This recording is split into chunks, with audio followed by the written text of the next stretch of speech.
എല്ലാവർക്കും നമസ്കാരം. ഇംഗ്ലണ്ടുമായുള്ള ആദ്യ T20 മത്സരത്തിന് ശേഷം Indian cricket team vice captain Tilak Varma ഇപ്പോൾ ക്രിക്കറ്റ് ലോകത്തെ കടുത്ത വിമർശനങ്ങളുടെയും പരിഹാസങ്ങളുടെയും നടുവിൽ നിൽക്കുകയാണ്. T20 ഫോർമാറ്റിന്റെ വേഗതയും ആവേശവും അപ്പാടെ ചോർത്തിക്കളഞ്ഞ ഒരു മോശം ഇന്നിംഗ്സാണ് മത്സരത്തിൽ അദ്ദേഹം കാഴ്ചവെച്ചത്. 5-ാം നമ്പറിൽ ബാറ്റ് ചെയ്യാൻ ക്രീസിലെത്തിയ തിലക് വർമ്മ നേരിട്ടത് 13 പന്തുകൾ മാത്രമായിരുന്നു. അതിൽ നിന്നും വെറും 13 റൺസ് മാത്രം നേടിയ താരം തന്റെ ഇന്നിംഗ്സിൽ ഒരേയൊരു ബൗണ്ടറി മാത്രമാണ് കണ്ടെത്തിയത്. T20 പോലുള്ള ഒരു ഫോർമാറ്റിൽ കളിക്കാരനിൽ നിന്ന് ആരാധകർ ആഗ്രഹിക്കുന്ന ആ അഗ്രസീവായ സമീപനം തിലകിന്റെ ബാറ്റിംഗിൽ ഒട്ടും തന്നെ കാണാൻ കഴിഞ്ഞില്ല. ഇന്ത്യൻ ഇന്നിംഗ്സിനെ ഇത് വല്ലാതെ ബാധിച്ചു എന്ന് പറയുന്നതിൽ തെറ്റില്ല. കാരണം ആദ്യം ബാറ്റ് ചെയ്ത ഇന്ത്യക്ക് 7 വിക്കറ്റ് നഷ്ടത്തിൽ 189 റൺസ് മാത്രമേ നേടാൻ സാധിച്ചുള്ളൂ. ഈ സ്കോർ വെറും 189-ൽ ഒതുങ്ങിപ്പോയതിന്റെ പ്രധാന ഉത്തരവാദിത്തം തിലക് വർമ്മ തന്നെയാണ് ഏറ്റെടുക്കേണ്ടത്. അദ്ദേഹം മധ്യ ഓവറുകളിൽ കുറച്ചുകൂടി അതിവേഗത്തിൽ സ്കോർ ചെയ്തിരുന്നെങ്കിൽ ഇന്ത്യൻ ടീമിന് അനായാസം 200 റൺസിന് മുകളിൽ ഒരു ടോട്ടൽ പടുത്തുയർത്താൻ കഴിയുമായിരുന്നു എന്ന കാര്യത്തിൽ സംശയമില്ല. സോഷ്യൽ മീഡിയയിൽ ഇപ്പോൾ തിലക് വർമ്മയ്ക്കെതിരെ വലിയ രീതിയിലുള്ള പ്രതിഷേധമാണ് ഉയർന്നുവരുന്നത്. T20 ഫോർമാറ്റിന് ഒട്ടും അനുയോജ്യനല്ല എന്ന് ആരാധകർ ആവർത്തിച്ചു പറയുന്ന അവസ്ഥയാണുള്ളത്. ടീമിൽ മികച്ച ഫോമിലുള്ള രജത് പാട്ടിദാറിനെ പോലുള്ള കളിക്കാർ പുറത്തിരിക്കുമ്പോഴാണ് തിലക് വർമ്മയ്ക്ക് ഇത്രയധികം അവസരങ്ങൾ ലഭിക്കുന്നത് എന്നുള്ളതാണ് ആരാധകരെ കൂടുതൽ പ്രകോപിപ്പിക്കുന്നത്. ഇത് ഗൗതം ഗംഭീറിന്റെ നേതൃത്വത്തിലുള്ള ടീം മാനേജ്മെന്റിന്റെ സെലക്ഷൻ തീരുമാനങ്ങളെ വലിയ രീതിയിൽ ചോദ്യം ചെയ്യാൻ ആരാധകരെ പ്രേരിപ്പിക്കുന്നു.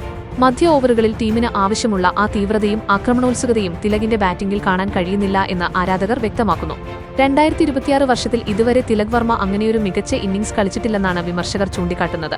മുംബൈ ലോബിയിൽ നിന്നുള്ള പിന്തുണയാണ് താരത്തിന് തുണയാകുന്നതെന്നും അദ്ദേഹം ടീമിലെ ഒരു അദൃശ്യനായ താരമാണെന്നും ആരാധകർ പരിഹസിക്കുന്നു. മറ്റൊരു വശത്ത് ശ്രേയസ് അയ്യരും തിലക് വർമ്മയും ഒരേ സമയം ടീമിലുണ്ടാകുന്നത് ഇന്ത്യക്ക് വലിയ തിരിച്ചടിയാണെന്നാണ് വിലയിരുത്തൽ.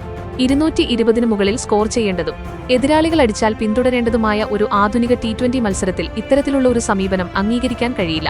അടുത്ത 2-3 വർഷത്തേക്ക് അന്താരാഷ്ട്ര ക്രിക്കറ്റിൽ ആധിപത്യം പുലർത്താനാണ് ഇന്ത്യൻ ടീം ലക്ഷ്യമിടുന്നതെങ്കിൽ രജത് പാട്ടിദാറിനെ പോലുള്ള കഴിവുറ്റ താരങ്ങൾക്ക് അവസരം നൽകേണ്ടത് അനിവാര്യമാണ്. ഇഷാൻ കിഷനെ പോലുള്ള മികച്ച താരങ്ങളെ മാറ്റി നിർത്തി ഗൗതം ഗംഭീറും അജിത് അഗാർക്കറും ചേർന്ന് തിലക് വർമ്മയെ വൈസ് ക്യാപ്റ്റൻ സ്ഥാനത്തേക്ക് ഉയർത്തിയത് എന്തിനാണെന്ന് ഇപ്പോഴും ആരാധകർക്ക് മനസ്സിലാകുന്നില്ല. ടീമിനുള്ളിൽ തിലക് വർമ്മയ്ക്ക് ലഭിക്കുന്ന ഈ അമിത സംരക്ഷണം വളരെ അപൂർവമായ ഒന്നാണ്. മറ്റ് പല കളിക്കാരോടും കാണിക്കാത്ത ഇത്തരം പരിഗണന തിലകിന് മാത്രം ലഭിക്കുന്നത് എന്തുകൊണ്ടാണെന്ന് ചോദിച്ച് ആരാധകർ സോഷ്യൽ മീഡിയയിൽ ആഞ്ഞടിക്കുകയാണ്. 4-ാം നമ്പറിൽ പരാജയപ്പെട്ടപ്പോൾ 3-ാം നമ്പറിലേക്കും പിന്നീട് 5-ാം നമ്പറിലേക്കും അദ്ദേഹത്തെ മാറ്റി പരീക്ഷിച്ചെങ്കിലും എവിടെയും തിലകിന് തിളങ്ങാൻ സാധിച്ചില്ല. എന്നിട്ടും അദ്ദേഹത്തെ ടീമിൽ നിലനിർത്തുന്നതും വൈസ് ക്യാപ്റ്റനായി നിയമിച്ചതും വലിയ പ്രതിഷേധത്തിന് വഴിവെച്ചിരിക്കുകയാണ്. സഞ്ജു സാംസണിനെ പോലെ കഷ്ടപ്പെടുന്ന പല താരങ്ങളോടും കാണിക്കാത്ത പരിഗണനയാണ് തിലകിനോട് ടീം മാനേജ്മെന്റ് കാണിക്കുന്നത് എന്ന് ആരാധകർ തുറന്നടിക്കുന്നു. ആവർത്തിച്ചുള്ള പരാജയങ്ങൾക്കിടയിലും ഒരു കളിക്കാരന് ഇത്രയധികം സംരക്ഷണം ലഭിക്കുന്നത് ക്രിക്കറ്റ് ആരാധകർക്ക് ദഹിക്കാൻ കഴിയുന്നില്ല. ടീമിന് വിജയങ്ങൾ അനിവാര്യമായ ഘട്ടത്തിൽ ആരാധകർ ആഗ്രഹിക്കുന്ന ആവേശകരമായ ബാറ്റിംഗ് പുറത്തെടുക്കാൻ കഴിയുന്ന താരങ്ങളെ മാത്രം ടീമിൽ ഉൾപ്പെടുത്തണമെന്നാണ് സോഷ്യൽ മീഡിയ ഒന്നടങ്കം ആവശ്യപ്പെടുന്നത്. വരാനിരിക്കുന്ന മത്സരങ്ങളിലെങ്കിലും ഈ സെലക്ഷൻ തീരുമാനങ്ങളിൽ മാറ്റം വരുത്തുമോ എന്നും രജത് പാട്ടിദാറിനെ പോലുള്ള താരങ്ങൾക്ക് അവസരം നൽകുമോ എന്നുമാണ് ഇപ്പോൾ ക്രിക്കറ്റ് പ്രേമികൾ ഉറ്റുനോക്കുന്നത്. തിലക് വർമ്മയെ സംബന്ധിച്ചിടത്തോളം ഇത് കരിയറിലെ തന്നെ ഏറ്റവും വലിയ പരീക്ഷണ ഘട്ടമാണ്. തന്റെ സ്ഥാനം നിലനിർത്തണമെങ്കിൽ വരാനിരിക്കുന്ന മത്സരങ്ങളിൽ അദ്ദേഹം മികച്ച പ്രകടനം പുറത്തെടുത്തേ തീരൂ. ഇല്ലെങ്കിൽ ആരാധകരുടെ രോഷം അദ്ദേഹത്തിന്റെ കരിയറിനെ തന്നെ വലിയ രീതിയിൽ ബാധിച്ചേക്കാം. തിലക് വർമ്മയുടെ ഈ പ്രകടനം ഇന്ത്യൻ ടീമിന് ഗുണകരമാണോ അതോ ഇന്ത്യൻ ടീമിന്റെ ഭാവിക്ക് തന്നെ ഇതൊരു ഭീഷണിയാണോ? തുടർച്ചയായ പരാജയങ്ങൾക്കിടയിലും തിലക് വർമ്മയെ അമിതമായി സംരക്ഷിക്കുന്നത് എന്തിനാണ്?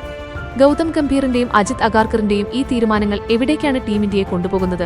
രജത് പാട്ടിദാറിനെ പോലെയുള്ള മിടുക്കരായ താരങ്ങളെ ഇനിയും പുറത്തിരുത്തുന്നത് നീതിയാണോ? നിങ്ങളുടെ അഭിപ്രായങ്ങൾ എന്താണ്? ആരെയാണ് നിങ്ങൾ അടുത്ത മത്സരത്തിൽ പ്ലേയിങ് 11-ൽ കാണാൻ ആഗ്രഹിക്കുന്നത്? തിലകിന്റെ ഈ ഫോം ഔട്ട് ടീമിനെ വല്ലാതെ ബാധിക്കുമെന്ന് നിങ്ങൾ കരുതുന്നുണ്ടോ? നിങ്ങളുടെ അഭിപ്രായങ്ങൾ താഴെ കമന്റ് ബോക്സിൽ രേഖപ്പെടുത്തുക. ക്രിക്കറ്റ് ലോകത്തെ പുതിയ വാർത്തകൾ വേഗത്തിൽ അറിയാൻ fast cricket Malayalam channel subscribe ചെയ്യുക. വീഡിയോ ഇഷ്ടപ്പെട്ടാൽ ലൈക്ക് ചെയ്യാനും ഷെയർ ചെയ്യാനും മറക്കരുത്. നിങ്ങളുടെ പ്രിയപ്പെട്ട താരം ആരാണെന്ന് താഴെ കമന്റ് ചെയ്യൂ. പുതിയൊരു ക്രിക്കറ്റ് വാർത്തയുമായി അടുത്ത വീഡിയോയിൽ കാണാം.